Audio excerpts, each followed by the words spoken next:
ये कोई अफसाना नहीं, ये एक सच्ची रिवायत है जो सही मुस्लिम में महफूज है।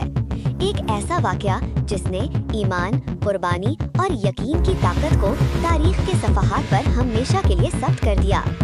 बनी इसराइल से पहले की एक उम्मत में एक बादशाह था। वो जादू के जरिए लोगों को गुमराह रखता था। उसके दरबार में एक माहिर जादूगर था जो लोगों के दिलों और ज़हनों पर असरअंदाज होता था।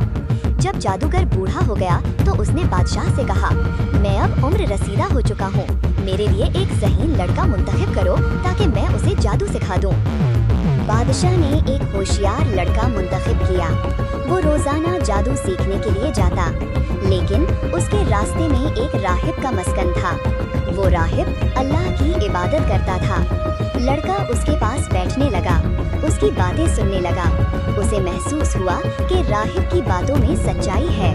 अब लड़का दो रास्तों के दरमियान था, एक तरफ बादशाह का जादू, दूसरी तरफ अल्लाह की तौहीद। वो कभी जादूगर के पास देर से पहुंचता तो मार खाता, कभी राहिब के पास देर से पहुंचता तो वहां से डांट सुनता। उसने राहिब से शिकायत की। राहिब ने उसे एक हिकमत सिखाई कि अगर जादूगर पूछे तो घर वालों का बहाना कर देना, और अगर घर वाले पूछे तो जादूगर का बहाना कर देना। एक दिन रास्ते में एक अजीम जानवर लोगों का रास्ता रोके खड़ा था। लोग खौफजदा थे। लड़के ने दिल में कहा, आज मुझे मालूम हो जाएगा कि जादूगर अफजल है या राहिब। उसने एक पत्थर उठाया और दुआ की, ए अल्लाह, अगर राहिब का तरीका तुझे ज्यादा पसंद है तो इस जानवर को हलाक कर दे। उसने पत्थर फेंका और जानवर मर गया।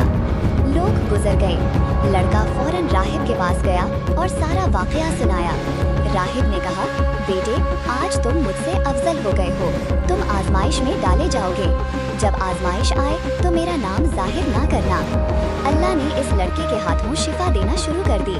वो अंधों को बीना करता, बर्स वालों को शिफा देता और दीगर बीमारियों को अल्लाह के हुक्म से दुरुस्त करता।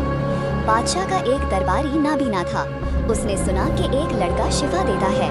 वो बहुत से तहाइफ लेकर आया और कहा, अगर तुम मुझे ठीक कर दो तो ये सब तुम्हारा है।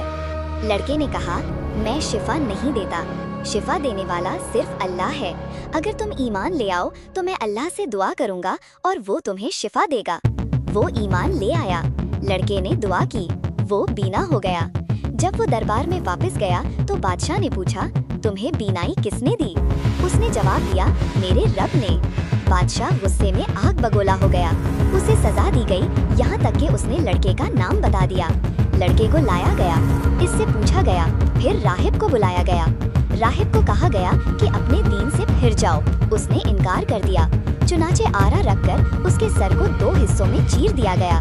दरबारी ने भी इनकार किया, उसे भी शहीद कर दिया गया। अब लड़के की बारी थी। बादशाह ने हुक्म दिया कि उसे पहाड़ की चोटी पर ले जाओ। अगर दीन से फिर जाए तो छोड़ देना, वरना नीचे फेंक देना। वो उसे ले गए। लड़के ने दुआ की, ए अल्लाह, जैसे चाहे मुझे इनसे बचा ले। पहाड़ लर्ज़ गया, सिपाही गिर गए। लड़का वापस बादशाह के पास आ गया। बादशाह ने उसे कश्ती में बिठाकर समंदर में ले जाने का हुक्म दिया। लड़के ने फिर दुआ की, कश्ती उलट गई, सब डूब गए। लड़का फिर जिंदा सलामत वापस आ गया। अब इसने बादशाह से कहा, तुम मुझे इस वक्त तक कत्ल नहीं कर सकते जब तक वो तरीका इख्तियार ना करो जो मैं बताता हूँ। बादशाह ने पूछा, क्या तरीका?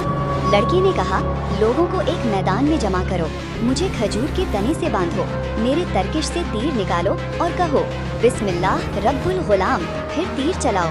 बादशाह ने ऐसा ही किया।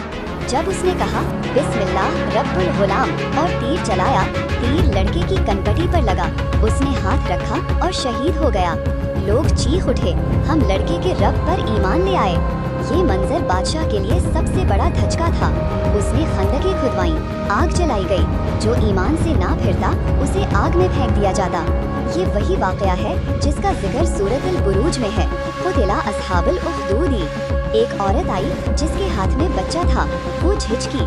अल्लाह ने बच्चे को कलाम की ताकत दी। उसने कहा, ए मेरी माँ, सब्र करो, तुम हक पर हो। और वो आग में कूद गई। ये कहानी हमें बताती है कि ईमान ताकत से नहीं दबाया जा सकता। एक सच्चे दिल का यकीन एक पूरी कौम को बदल सकता है।